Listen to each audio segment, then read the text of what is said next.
VCs, they want to see momentum, and they want to see proof points. And they want to say, hey, they always say, we really invest in teams. But what do they mean? And why do they say we got to invest in teams? And of these dimensions, which are the most important? So to me, by far, the most important is your team.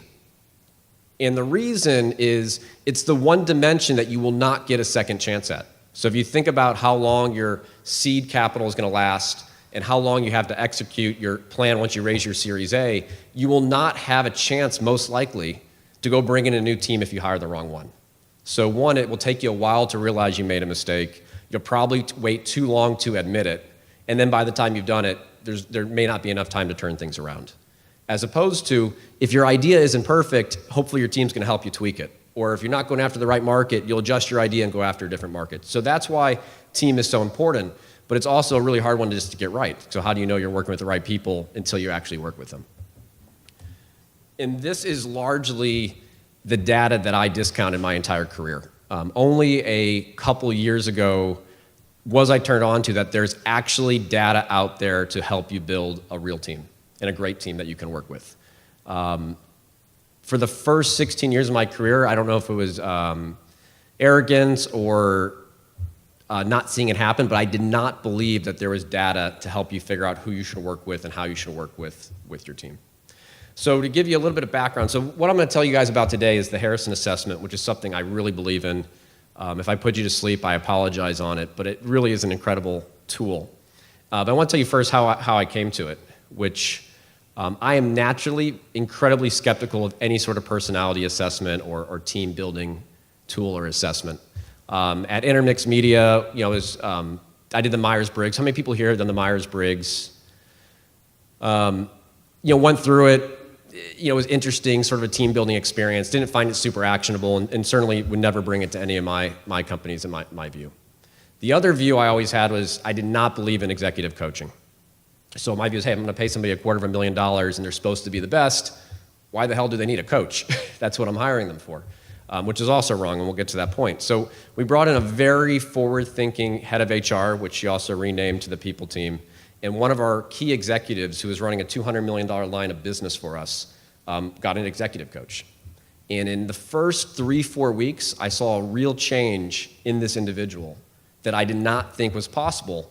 And when I took him to lunch and was talking to him about it and asking him what's changed, he said, I took this Harrison assessment, and it opened up exactly my weaknesses and my strengths, and I knew what to focus on. And I'm just sitting there thinking, oh man, this is ridiculous. This is what we're paying all this money for. So I immediately I didn't say that to him. I said, I'm glad to see the improvement and doing great. And then I immediately went back to my desk and said, okay, I want to take the same exact Harrison assessment from that coach so I can tell him what a waste of time and money he's delivering and think of all the reasons to poke holes in it. So he sent me the link, I took the test, and it looked something like this. So take these 8 sentences and rank them in order of how they describe you. So one of them has to be number 1, one of them has to be number 8, and it's a forced ranking. So it's really usually easy to pick number 1. It's really easy to pick number 8, but the 4, 5, and 6 get murky. And when I saw this, I'm like, oh, this is ridiculous. This is even worse than the Myers-Briggs. How can I fix someone with the question of, I like myself the way I am, I don't mind having to stand for long periods, I like fixing or repairing things. The questions seem absurd, and actually it takes about 20 minutes to take the assessment. It's a lot of questions like this. I was so happy when I was done, one, because it was only 20 minutes, and I could not wait to go have my coffee with this coach and let him know what I thought about it. Now, I did not see the results of the test. They went to him. So we went to our coffee, he handed me the paper, and from the moment I looked at it, and the more he walked me through it, I said, holy shit, this is exactly me. Even the parts that I didn't want to admit that I'm not good at, they were exactly my main weaknesses and my main fears. And I was pretty sold from day one. Now, since then, we have brought this out to the rest of our executive leadership team, and every person has said this is pretty spot on about who they are. And without forcing it, they're all brought it to their teams. So we've now had several hundred people in our organization go through the Harrison assessment. It really, none of it's been forced. It's all been voluntary. Do you want to go through it? So the shit works. So I'm not smart enough, nor do I fully understand the science behind it, but it's backed in science. So the guy who created it has dual PhDs in mathematics and psychology. It's based on 175 different traits. There's been 20 million people that have taken it. There's 3 million profiles. It's used by a lot of companies, many of these much bigger than just Fab. And it really can help you predict performance, motivation, and retention. It's pretty cool. All right, so it's really based off on, in the East, yin-yang theory, which is this concept that one trait can't exist without its opposite. And the difference between a lot of these Myers-Briggs type tests is they tell you one dimension about yourself, which may be good or may be bad. It really matters what it's paired with. So here in the West, we actually call it paradox theory, which is two traits which seem contradictory actually can coexist. So the report is actually about 50 pages long. I'm not going to take you through all of it, but the crux of it is really about 12 paradoxes, and they live on different axes of telling you about ones that are key to leadership, others that are key to achievement, your interpersonal skills, and then how good are you at initiating, motivating, implementing, or maintaining. And it very much depends on what your job is, right? So a controller needs a very different set of traits than an inventor or a programmer or a graphic designer or a fashion designer. So good news is, even if you're not good at everything, there's probably a job that you are built for as a human being that you'll excel in. So what I really want to focus on now is 3 paradoxes which I feel like are very important to entrepreneurs. So the first is strategic acumen, which is a combination of optimism and analyzing pitfalls. So the way to read this is if you're a 1 to 3, you're a low, 4 to 6, you're mid-moderate, 7 to 9 is high, and if a 10, it actually means you're almost overcompensating. So you think being a 10 is good, but it's something you need to a little bit watch out for. So in this case, you have optimism, which is the paradoxes with analyzing pitfalls. So if you're not good at analyzing pitfalls, you're effectively a blind optimist. That's a real problem. Likewise, if you're not optimistic but you're great at analyzing pitfalls, you're going to be incredibly skeptical. You're not going to want to do anything, and you're not going to be a lot of fun to be around.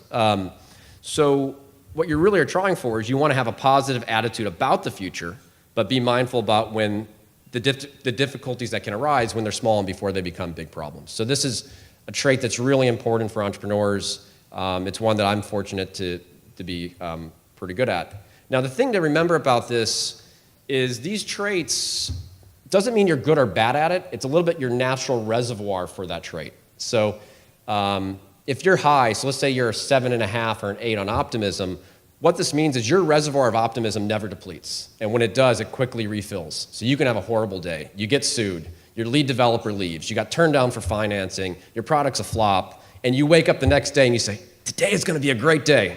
I'm going to fix all that shit and it's going to be awesome. So that's somebody who's high in optimism. So you could be a 3 or a 4 in optimism, and when that bad stuff happens to you, it might take you 2-3 weeks to get back to being yourself again. So as you can imagine, as an entrepreneur where a lot of bad stuff's going to happen, optimism is very important. So as you look at these traits, remember, they're not what you're good or bad at. It's what you naturally gravitate to and what you have energy to do. So another interesting trait, and one that I'm horrible at, is communication.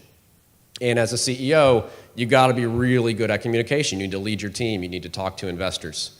And communication is really two different. This paradox is two traits. It's frank, which is the ability to be straightforward, direct, and to the point, and to be diplomatic, the tendency to state things in a tactful manner. So the way to read this halo is sort of where your natural behaviors lie. So half the time I'm blunt, half the time I just avoid communication. And when I get stressed, I actually shut people down by being overly blunt. It's not a great place to be. One is a couple interesting things have happened. So my entire management team, when they took this, the way they like to be communicated to is actually with frankness and bluntness. So somebody in our organization who wants to be spoke to with diplomacy just will not survive at JustFab because most of us don't have the skills to do it. But so the lesson I learned from this, and it was one thing that just turned my whole life around, is, okay, I don't like communicating, do it first thing in the morning, because my reservoir depletes really quickly. So when I come in, I don't look at numbers, I don't look at stats, I don't answer my emails. I immediately set up the first 4 or 5 most difficult conversations that I need to have, and I try to get all of that done by 2 or 3, because the other part of the job I can do all night long, and I can do every weekend, but I can only have so many communications because it drains me. So this is a trait that I've learned to compensate for. Now, the other way you can do this is by who do you bring onto your team. So Roxanne Lucas, who's actually going to be on the diversity panel later, so she's our head of HR, which is now the people team. Now, you can get by as a CEO not being great at communication if you work on it. You're not going to survive as the head of HR. So compared to me, she's high in frankness and diplomatic, so she's the forthright diplomat. So when she needs to, she can be blunt. When she needs to, she can be diplomatic and tactful and work through a lot of the people, work through how do we get the best out of our people. So you can sort of see how you can get offsetting team members to work through your weaknesses. Another dimension, which obviously is critical for new entrepreneurs, especially at the early stage, is innovation. So the key to invention is to have a focused determination while letting the imagination run wild. So there's two opposed, and this is what's so cool about this to me, the Harrison assessment, is if you're really great at experimenting, but you have no persistence, you're just never going to finish anything, right? You've seen those people, they sit there in a meeting, they have a million ideas, but they come back next week and they got nothing done. They just have a list of another million ideas. On the flip side, you know people who are really persistent, where they so much believe in their one idea and they don't like to experiment, they keep trying to make it work, though the data clearly is saying, hey, that idea is no good. So the ideal piece here is you want to be inventive, which is a combination of being persistent, but also being really good at experimenting. So just a quick story, and then I'll go to explain how this can help you guys hire the right teams and work together as a team. Is my wife finally got tired of me talking about the Harrison assessment at home and said, I just got to take this thing that you keep talking about. It sounds ridiculous, but maybe I'll understand it more if I take it. And I've been married to my wife for 11 years, so we figured we knew almost everything about each other. Now, what was a complete surprise to me, I knew that she was not the most optimistic person on the planet, but I've seen about 100 of these. I've never actually seen a 3 on optimism. So I found out that my wife is the least optimistic person that I've ever met, at least that's on a Harrison assessment, and she's very good at analyzing pitfalls, so she's naturally skeptical. So we decided to buy a new house, and it was a 1950s house that needs a ton of work. And as all the inspection reports were coming in, hey, the plumbing needs to be completely replaced, and the roof is failing, and the solar system that heats the water is from the 70s and of course doesn't work. She actually had to say, like, why are we selling a perfectly good house, moving into a house where everything's broken? I can't even be on these inspection reports anymore. Whereas I'm like, oh, it's a great opportunity. We can put in new plumbing, and we can, of course, we want to put a new solar system in, and we can do everything and really see the future on it. So it does work. It is true. This is sort of an example from my personal life. It's also made me a little more sensitive to realizing that it might take my wife a little longer to recover when things go badly, as well as sometimes my optimism may be a little overboard. So where does this come in? I think the most important part is hiring the right team. If you read the book Good to Great, right, it's about getting the right people on the bus. So internally at JustFab, we think about through 3 things making up hiring. It's 50% eligibility. So if you're hiring a programmer, how good are they at programming, right? If they're not good at programming, they're probably not going to be a good programmer. The other 30% is suitability. So do they have the cultural personality to be successful in our organization, or do they have the profile just to be successful at that job? So for example, you don't want to have probably a general counsel or a CFO that's super high in risking and bad at analyzing pitfalls. That would be a problem. And the last 20% is just how good are they at the interview. I think you try to not have bias, but you got to be honest, when somebody nails an interview, you're more tempted to hire that person. So the hardest dimension is the suitability. This is the one you usually say, gosh, I wish I knew this personality quirk about that person before I hired them. So instead of you waiting 3-4 months to realize this is how they need to be communicated with, or that they're just not a cultural fit, you can screen that out at the beginning. And it's far more important this is the one place in building your team I don't believe in taking risks. It's better to pass on somebody that may not be a fit, because it can be so detrimental to your overall team and it takes you so long to fix that problem. So it can help you a lot on that suitability assessment. The other one is really looking at team dynamics and figuring out what does your team need? Because you don't need a team of all the same people who think exactly the same way. So one dynamic that nobody in our team is super strong at until recently is this dynamic of enforcing and warmth and empathy. So who's going to sort of make the trains go on time? So if you're really high at enforcing, but you don't have any warmth and empathy, you're going to come across as harsh. And I think people have worked with individuals that are just very harsh. And if you don't have any enforcing, but you're really warm, you're just going to be permissive. So people are going to not hit their deadlines and do what they need to do because there's no consequences for doing it. So across our entire 18-person executive management team, everybody was sort of low to mid-moderate at enforcing. So when it was time for us to add a COO to our organization, the one trait we said, they have got to be this compassionate enforcer. A lot of other stuff we can sacrifice on. If they're not perfect fit, that's okay. But that we need. And I think this assessment not only told us what we needed, but to ensure the person was the right person. So this circle here is our COO. So into this, coming into this, I actually asked an individual much more familiar with the Harrison assessment than myself, what is the most common balance for entrepreneurs, and what are traits that are very important for entrepreneurs? So to be successful, you got to be high risking, you got to have high optimism, and you really should be high at analyzing pitfalls. And most entrepreneurs are very high at risking, so why they quit their job to start their own company. They're very optimistic. You want to change the way the world works. You don't start a company because you think you're going to fail. You start a company because you think you're going to be successful. But they often are not great at analyzing pitfalls. So simply being aware, if that is your weakness, it can make you when you wake up and say, hey, what should I be thinking about today that could go wrong? And I'll spend the rest of the day thinking about what will go right. Or you can use that when you hire your CFO or you find your business partner or your CTO, find somebody who balances you out. It really helps. It helps tremendously. So that's the data I ignored for the first 16 years. Hopefully, I promise you the Harrison assessment people did not pay me to come up here and say it. But that's, my view is, get the data on people, use it. Thank you, guys.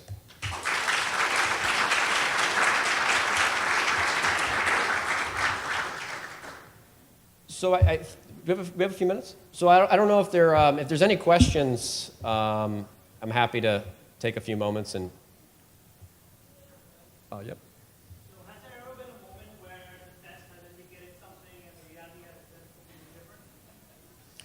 Well, one thing cool about the test, it actually will tell you if somebody's trying to cheat the test. So it's so sophisticated, it will know if you're not being consistent on your answers. So not often, but we've had a couple people interview that it just says, hey, there's a 95% chance this person was not truthful. That we have to ask them to go back and say, were you distracted, or can you do this again? So there are times that people have tried to cheat it. I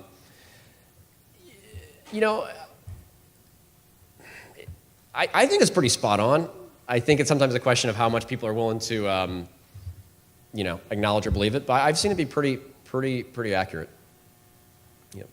Yep. Have you been able to get your investors and board members to take this?